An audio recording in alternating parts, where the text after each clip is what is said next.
Hi, my name is Lana Shi and I am sorry. I am sorry because this will be a vlog entirely spoken in Bulgarian, and if you're interested in what I have to say about a Bulgarian book by a Bulgarian author, then you are free to turn on the translations, which are available or should be available if I'm not too lazy. However, if you don't want to bother with that, then I am extremely sorry that this will not be the video for you, and I hope that you will give me another chance with one of my other videos. I like to talk about books, fantasy, languages, and travel, and I like to combine all three of those. So, yeah, if that sounds like something that's right up your alley, join me. For now, здрасти! Здрасти, аз съм Лана Ши или просто Лана и за първи път ми се случва да говоря на български във влог, поне до толкова активно и да изкарам целия влог на български, естествено.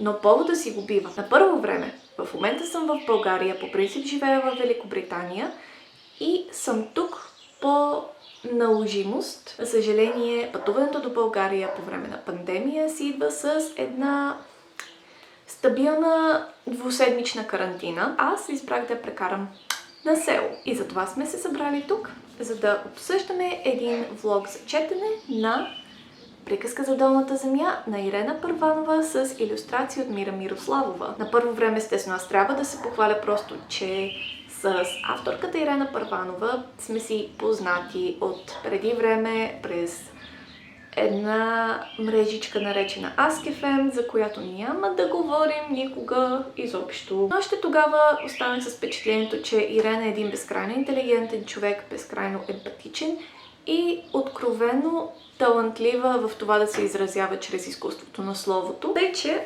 когато разбрах през Instagram акаунта й, който ще намерите тук, че пише в момента книга, аз си се бях зарекла. То беше ясно, че ще я взема. В книгата главният герой се казва Алекс. Той е на 13 години и най-много от всичко иска да прекара лятото си в спокойствието на дома си, където да се е разложил на дивана и просто да си играе видеоигри на конзолата си, което ми навява носталгични спомени от собственото си тинейджърство, когато и аз прекарвах цялото си лято и всичкото си свободно време разложена на стола и играеща на компютъра или на PlayStation. Аз не съм най-общителният човек и определено си личеше. Някак съдбовно, както аз бях отпратена, или по-скоро реших да отида на село, Алекс бе насилствено отпратен от своите родители да прекара лятото си в селото Вратня, където той ще се запознае с баба си. Освен, че няма телевизор или нещо подобно, няма и телефон домашен, няма радио. Естествено, както често се случва на главните герои в фентази романи, не всичко е така, както изглежда и никой не желая да обясни на Алекс точно какви са тези прекрасни омайни песни, които се носят от местните гори, или точно какво ще моли до леглото му нощем.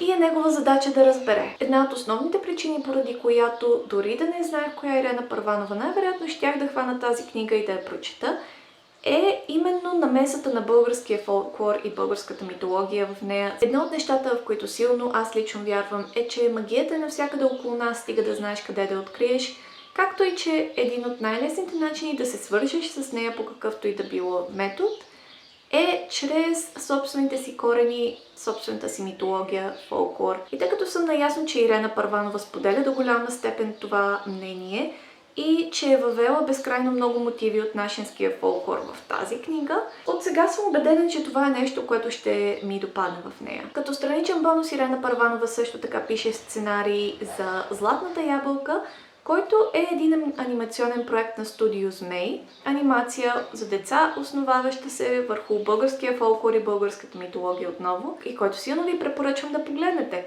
Мисля, че пилотният им епизод вече беше пуснат в ефира на БНТ, както и онлайн за тези, които са подкрепили Kickstarter-а им. И лично аз много му се израдвах, защото освен, че беше добре направен, не всеки ден виждаш български мотиви или изобщо по-скоро балкански мотиви в масовата медия, анимации и прочие.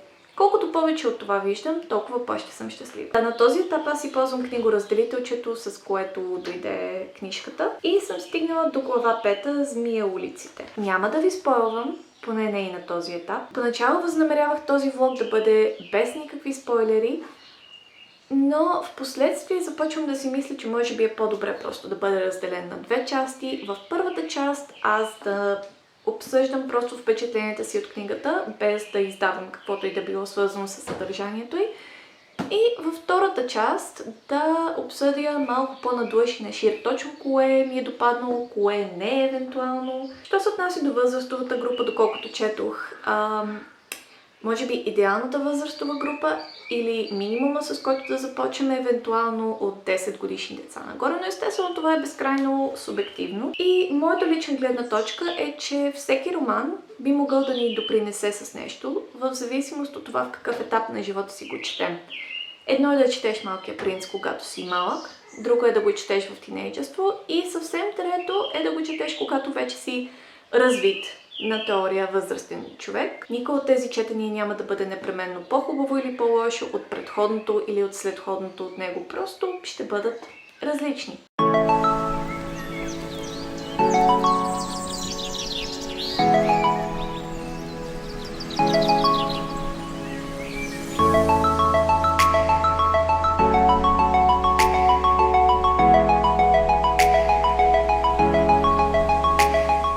Здрасти!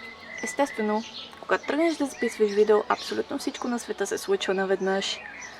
Идват племенници на гости, всички кокошки огладняват и почват да коткодякат, съседите започват да си правят ремонта и света буквално свършва в рамките на 5 минути, които ти просто искаш да прекараш седнал сред растенията и говориш на един фотоапарат, но така са нещата. За последно се видяхме преди седмица, може би, когато аз тепърва навлизах в приказка за долната земя. И сега се виждаме след като съм минала средата на книгата. За разлика от първите няколко глави, всичко от един етап нататък се развива доста динамично, което всъщност много ми допада. Както споменах до сега, аз като цяло харесвам чувството за хумор на Ирена и много харесвам факта, че аз го виждам него в тази творба. По принцип не съм много критичен човек, макар и понякога съм се опитвала. Не ми се получава по природа. Тъй, че дали заради това, дали защото познавам авторката, дали защото книгата откровено наистина си я бива, но ми е много трудно да видя или да намеря нещо, което откровено, да не ми допада в книгата. Единственият пропуск, който до сега съм видяла, Ирена, моля те, не ме мрази, задето го отбелязвам. Просто се опитвам да не бъда главоломно, влюбена в книгата. Единственият пропуск, който до сега съм забелязала, е, че в една от ключовите глави, в която разбираме малко повече за селото Вратня, ние научаваме нещо за един от героите, което в следващата глава изведнъж го научаваме наново. Не е като да е нещо, което е забравено, а просто в предната глава играеше ролята на някаква вметка, а в тази глава вече има причина то да бъде споменато и някак си просто забравяме, че в предната глава е съществувало. Това ще остане за спойлерската част на видеото, защото не искам да развалям ничие удоволствие от книгата. Най-вероятно просто аз търся нещо, за което да се заловя. Това на страна, убедена съм, че още от самото начало го споменах, но бях безкрайно заинтригувана от това как някой, който изпитва откровена страст към българския фолклор и българската митология, би ги вплел в творбата си, литературната си творба. И не съм разочарована, защото в приказка за долната земя мистичното и магическото някак си дори не се вплитат. Те просто естествено живеят, виреят и се развиват с все истинското или реалистичното. Другото нещо, което ми направи много силно впечатление по безкрайно добър начин е... Аз съм си теле. Аз по телешки му си обичам описанията, които някак си се заиграват с сетивата. В приказка за долната земя това сетиво е основно, поне за мен, вкуса. До някъде може би и миризмата, но истината е, че всеки път, когато видя описание на храна, аз просто огладнявам, корема ми се разкъркорва, усещам как палачинки се разтапят в устата ми, надушвам миризмата на прясна баница и в този ред на мисли всъщност аз ще ви оставя за сега и ще отида да си направя едни мекици.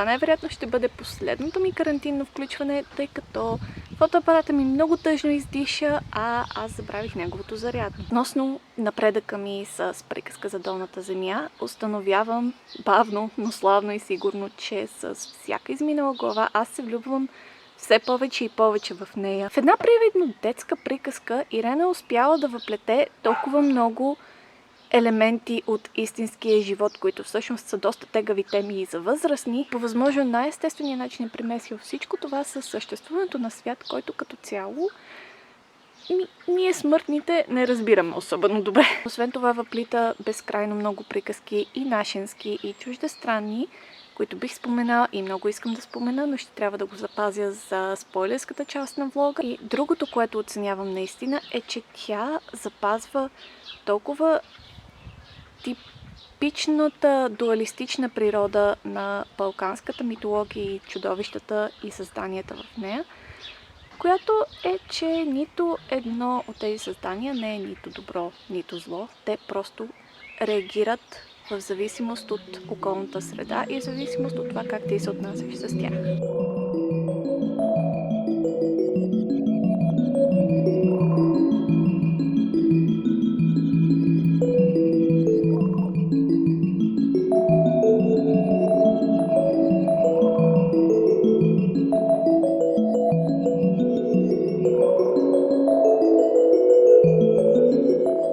Привет! Как сте? Днес съм в доста различна обстановка, тъй като карантината ми официално приключи и по този повод съм на гости на сестра си, където гледам две малки племенничета. Включвам се, тъй като тъкмо приключих с приказка за долната земя и трябва да призная, че съм силно очарована от тази книга. Има нещо безкрайно мило и топло в това да виждаш познати нашенски сцени.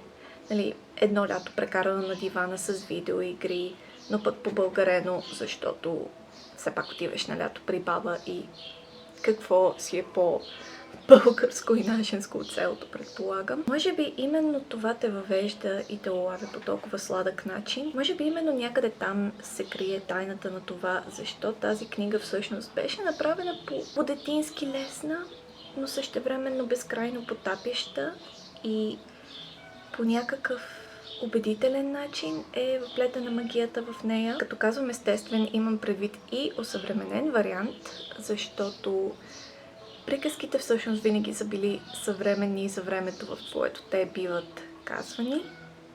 И те се изменят, еволюират, прераждат спрямо особеностите на това време и на географския контекст, в който се разказва. Искам да кажа още много неща, но със съжаление всички от тях ще бъдат в някаква форма спойлери, тъй че ако искате да разберете повече, можете да изчакате до края на видеото, където ще бъде включена частта с спойлерите. Нещо като една по-пълна и може би адекватно измислена и написана рецензия. Но за сега ще кажа само това. Приказка за долната земя е едно прекрасно четиво, което не съм очаквала, но винаги съм мечтала, че някой би създавал българската литература, камо ли някой, когато имам честа да познавам по някакъв начин. Бих я препоръчала на хора от всички възрастови групи, защото според мен тя има магическото свойство един вид да събужда детското у абсолютно всеки и някак си да разпалва наново едно такова пламъче на обич към българския фолклор, към българската митология, към народните приказки, с които ние повечето сме израснали, но в крайна сметка много често се случва да забравяме с годините. И унесен някак си в възторг от целия свят, който благодарение на интернета и на съвременния начин на пътуване, той ни е в шепите. И в един момент така отнесени от вихъра на световната литература, на скандинавската митология, на японското аниме и поп-култура, ние забравяме да се обърнем към това, което е българско и да го оценим с същия този поглед, с който ние толкова влюбено гледаме чуждестранните творби. Всъщност мисля, че това е една от най-силните точки на тази книга, именно свойството да възроди наново у нас любовта към българския фолклор, както и към Магията. Това на страна, това не е и единственото свойство на тази книга. За един млад човек тя има много силна дидактическа стойност. Главният герой много често се сблъсква с точно това чувство за недостатъчност, за недостойност, за всичко, което ти получаваш в живота. Страда от това, че се сравнява с другите. Много често всъщност, въпреки всичките премеждия, които той трябва да преживее, това се оказва най-големия му враг. И с развитието на книгата всъщност и той, и неговите другарчета се сблъскват с именно своите най-големи слабости и за да ги покорят, те използват най-голямата си сила. Във втората част на видеото, която ще включва много спойлери, за да ги обсъждаме, аз просто ще говоря за това, което ми е харесало, допаднало, сравненията, които аз виждам и евентуално така ще се породи разговор. В случай, че не желаете да гледате втората част от това видео, за да не се спойлвате, благодаря ви много, че гледахте.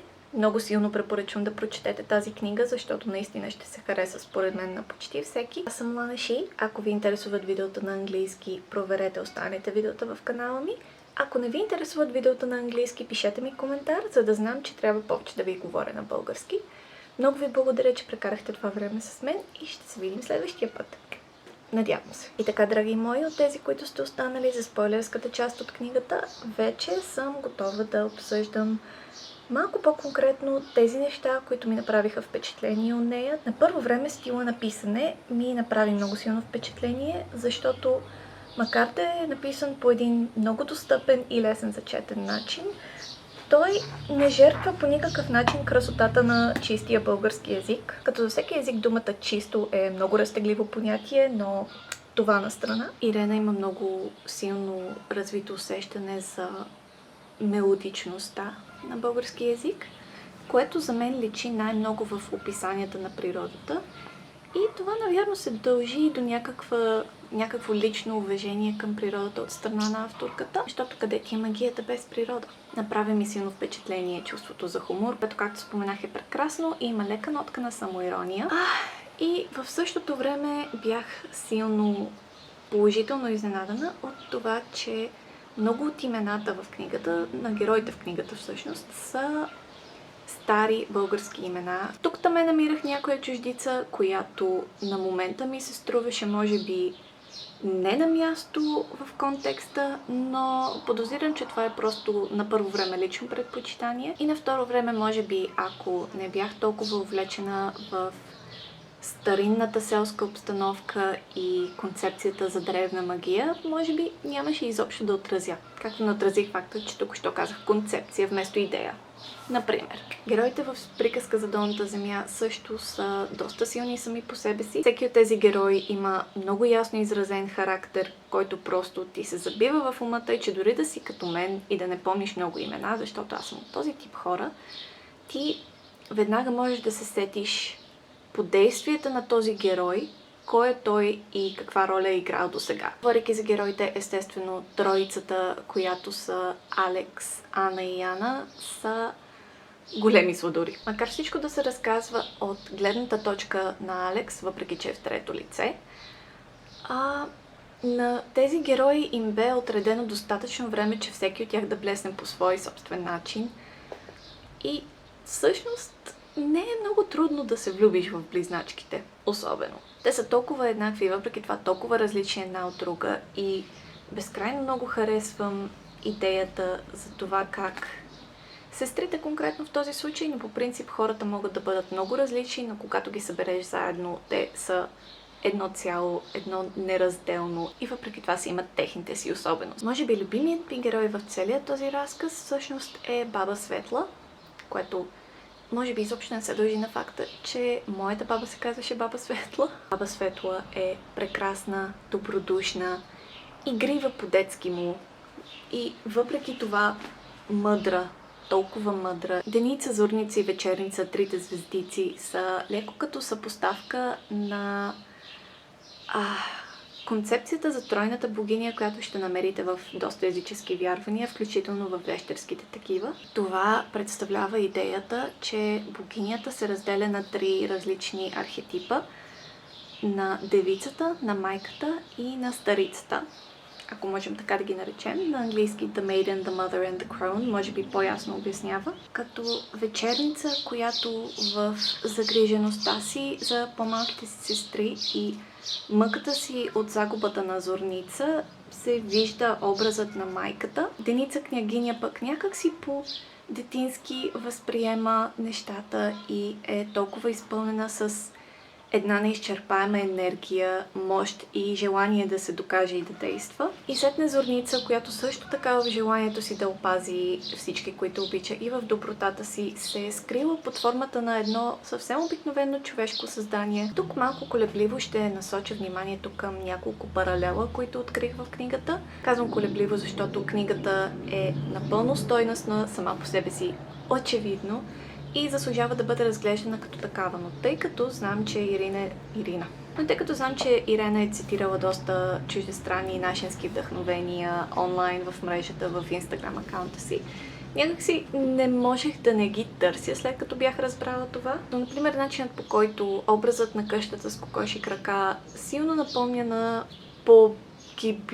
Силно напомня на студио гиблинската версия на Howl's Moving Castle, движещият се замък на Хаул. Но истината е, че в славянския фолклор тази къща си е съществувала по същия начин и може би ако не бях чула отчетливо факта, че част от вдъхновението на Ирена е студио Гибли, изобщо нямаше и да се замисля за този факт. Може би влиянието на Гибли е по-скоро в детската невинност и в обичта към природата, което ще срещнете в тази книга, а не чак до толкова в единия образ на къщата и в единия образ на Желан, който толкова силно ми напомня на Хал, че не можех да не си го представя горе-долу с неговите черти, докато четях. Мрак среднощен като концепция, но не и като герой, много силно ми напомня на Pitch Black или на Турбалан от Rise of the Guardians, Възходът на пазителите. Идеята за това как Алекс побеждава мрака с игра и с насмешка доста силно ми напомни и на финалът на Rise of the Guardians, в който Джак успява да победи мрака, след като открие, че в центъра на душата си се таи забавлението. И това е най-голямата му сила. А пък подводното царство на Деница княгиня е със сигурност, мисля, че вдъхновението му е Алиса в огледалния свят, където даже златната рибка, която е представена по един много чаровен и нестандартен начин, който не би си помислил, е малко като чеширския котарак, който хем опътва, хем заблуждава, основно заблуждава, хилики се през цялото време. Спусках се с неудобния момент, че ми остават 5 минути време за запис, докато картата ми с памет не свърши, а аз нямам резервен, тъй че много набързо. Вероятно, любимата ми част от цялата тази книга беше всъщност осъвременената версия на приказката за Златното момиче, защото лично аз много обичах тази приказка като малка и тя е направена по толкова прекрасен вариант тук, че мисля, че той ще си остане любимия ми вариант. Намирам го за много сладко също така, че докато Алекс беше преоблечен като момиче, за да бъде скрит от зоркото око на самодивите, той не се чувстваше по никакъв начин смотано, което си беше доста освежаващо. Предвид факта, че много често се срещаме с едно осъдително отношение към герои, когато те трябва да се преобразят в някой друг пол. Но естествено ключов си остава един много силен елемент от българския и балканския фолклор, който Ирена много обича да подчертава и справо, а именно факта, че той е с много двустранна природа. Той е дуалистичен. Всички герои в него, всички създания могат да реагират с добро или с зло, в зависимост от обстоятелствата и от твоето отношение към тях. И не може да се каже, че има някакво поманихейски разграничение между доброто и злото. От тях те просто са. По същия начин, по който хората са и добри и лоши, имат елементи и на двете в себе си, те са. Може би единственият откровено зъл герой в цялата книга и единственият откровено добър герой в цялата книга са Мрак среднощен и Баба Светла, тъй като и те някакси ти действат като уповаващи точки И въпреки това, те са представени по малко по-съмнителен начин. Мрак среднощен очевидно е примамил Баба Светла да го отключи с някаква доброта, докато Баба Светла очевидно за останалите е подействала по много глупав начин, по много зъл начин, като е отключила мрака, нали, и го е оставила на свобода. А пък онзи един пропуск, който споменах в неспойлерската част на видеото, си остана единствения, който намерих в цялата книга. А той е именно, че в главата, в която най-сетне разбираме за братята Таласами и за всъщност всичко за долната земя, те набърже казват на Алекс и на приятелите му горе-долу, кои от жителите на селото са, нали, хора и кои от тях са си някакви жители на долната земя. И споменават Стоян, и споменават факта, че той е Караконджо, докато в следващата глава се правим, че този факт никога не е бил споменат и изобщо не знаем, че той е Конджур. Това може би е единственото, което ме обърка, но иначе това буквално съм аз, която търся нещо, към което да бъда критично, но понеже ми остават 3 минути запис, тази книга си заслужава. Тази книга толкова си заслужава и много искам да си говоря с вас и за това какво ви е харесало на вас най-много, какво евентуално не ви е харесало и дали и вие сте леко тъжни, че накрая на приказката нямаше някаква нова съдба от всъщност трите орисници, която да намекне за някаква втора част на книгата. Защото аз лично много силно се надявах на такъв финал. Може би повече, защото се надявам на повече книги от авторката. Но съм убедена, че това е един много силен дебютен роман. И истината е, че нямам търпение да прочита повече от нещата на Ирена. Ирена, ако гледаш това, моме, страхотна си, но ти си го знаеш и ти желая всичко най-хубаво за в бъдеще. А на вас ви желая, всъщност същото ви желая, както и един лек и спокоен ден.